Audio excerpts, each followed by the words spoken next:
Like all girls, we like going to the loo together, and Lauren and me are no different. This is taking shit seriously, and we are meeting up with inspiring people in their bathroom talking about topics that are interesting, important, and gripping. 2020. With Amazon, eBay, and other websites being around, it has never been easy to buy stuff and get it delivered home fast. Often, it's not even expensive, so we don't like it, we just leave it laying around for a while, or maybe we throw it away straight away. It's just too easy to get a new one. With the worldwide pandemic having brought down the economy, we are all supposed to support where we can. Buy locally, eat out, and so on. But how's that supposed to be arrangeable with our need of sustainability in order to preserve our planet and resources? Today, we chat about how our consumer behavior is being influenced and why it is so difficult to find a balance. As well as that, we have a couple of useful tips and tricks for you, what you can do to make a small change. First off, how are we being influenced? The biggest one is TV. TV is still the most trusted medium for the average audience. An average audience member sees 41 adverts on a daily basis. Most businesses who advertise on TV are online businesses like Netflix and Amazon. TV still reaches the largest audience. It uses the captive audience factor. What that is? Well, on things like TV on demand, Netflix, and so on, you either don't have adverts, you can skip them, or you've got an advert block in place.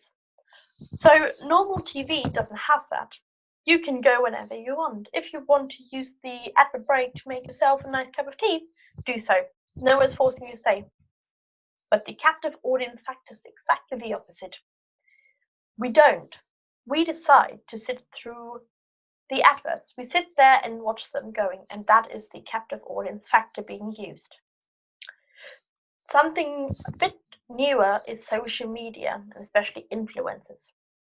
Back in the day, influencers became a new thing for businesses because they found out they can be used to bridge the gap that ad blocks had created online.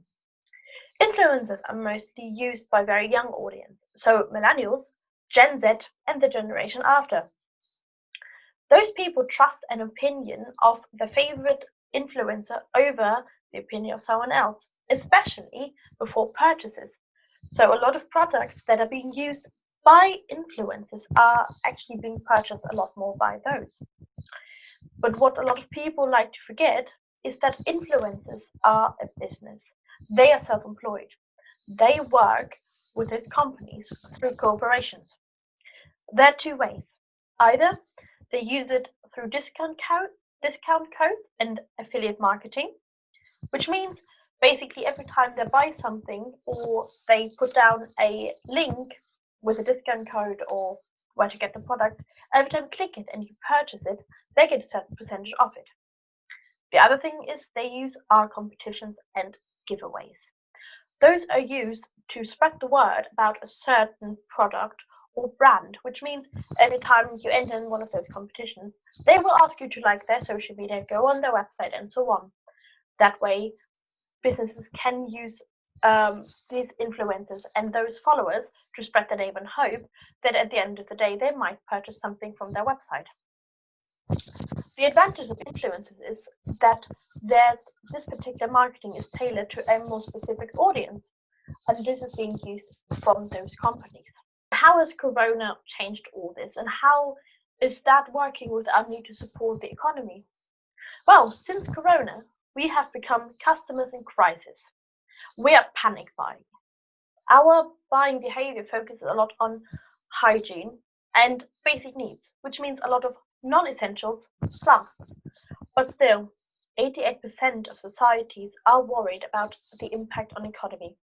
The trend goes up to buy local due to the fear of the virus, because from there we know exactly where things come from. They come from a local little farm maybe, but also because we simply want to support small businesses.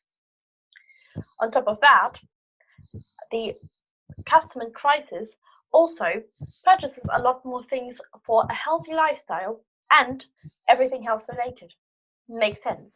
We want to stay as healthy as possible in times like this to fight this pandemic. The consumer also becomes more mindful of what they're buying. We want to limit our food waste since we now cook a lot more. We want to be more sustainable because a lot of more masks, for example, are being thrown away, and we have more time to think about our behavior.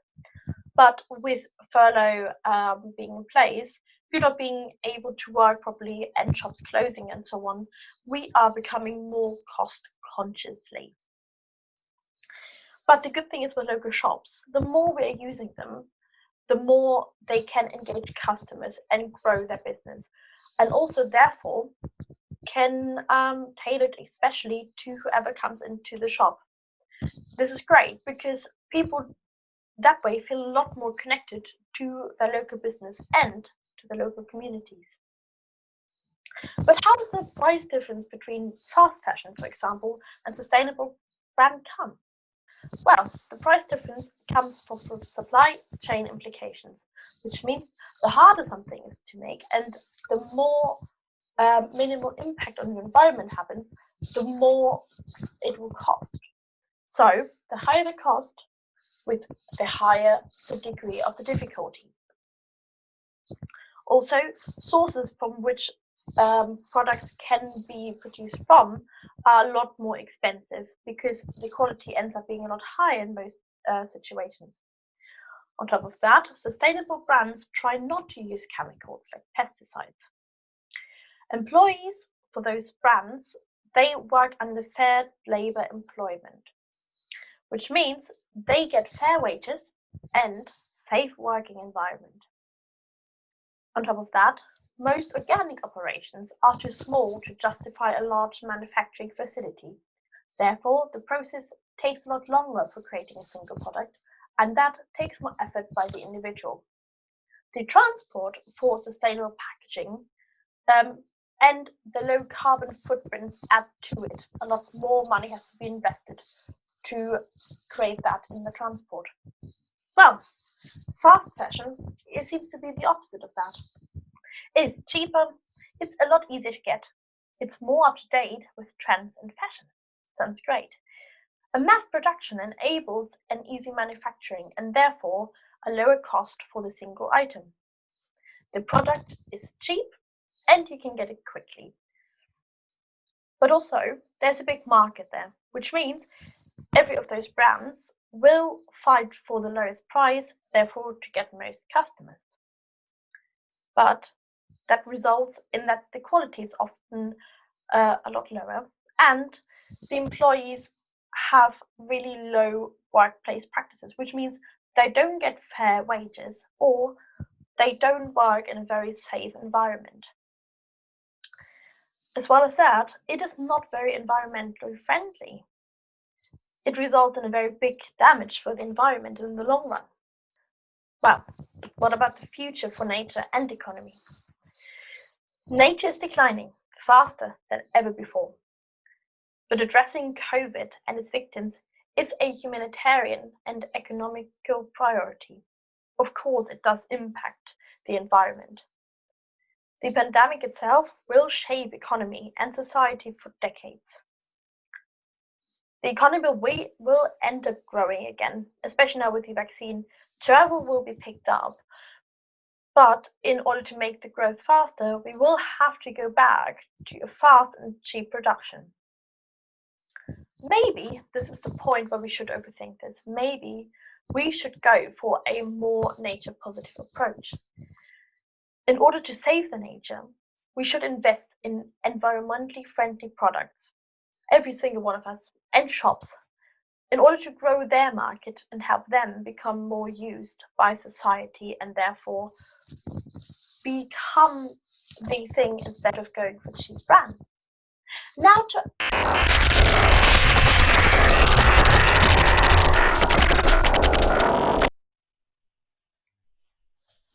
a more nature-friendly approach to economy, that ain't never going to happen. You hear about all these companies that state they plant another tree for every tree they cut down. Well, how long do you think it takes for that new tree to fully replace the old one that got chopped? Because I tell you, it ain't a day, it ain't a week, it ain't a month, it ain't even a year. And then you get these environmentalists telling us we should be doing more to protect our environment. And yet you can bet they live in flats or houses or some other abode that was built upon a field that once contained wildlife. Of course, they ain't going back to live in mud huts. They're happy to preach so long as it doesn't impact on their comfort. We all like our comfort. That's why we spend so much. And people talk about all the local small businesses in the high street going bust. Well, let me tell you a truth. The high street is dead. As soon as the internet was invented, the death bell for the high street was rung. And the smart, savvy businesses, they all moved online. Because you can get things cheaper online. They don't have business rates. They don't have premises hire. They just got storage and postage and packing, which they can pass on to the purchaser. So you want to talk about consumerism and sustainability? Well, there, I just laid it on the line for you.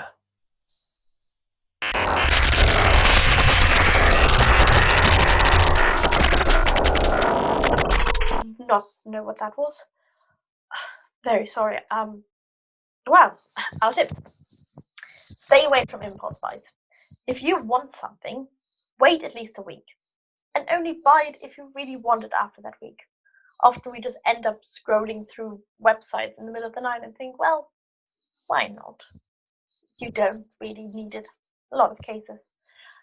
Use packed lunches, especially in times like of Corona. You know you eat healthier. You know you will create less rubbish, and you're safer because you know exactly who touched what and where does it come from. For things like Christmas, birthdays, and so on, how about you ask the person what they really want? You don't have to do it so direct.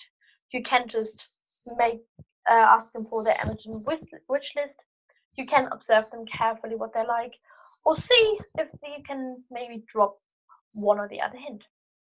That way, you don't buy anything that ends up in the bin. See what you can find an alternative for everyday things for. For example, a shampoo bar. It creates less rubbish and it lasts up to 3 times longer than a normal shampoo bottle. Use brands which use fair trade and sustainable materials.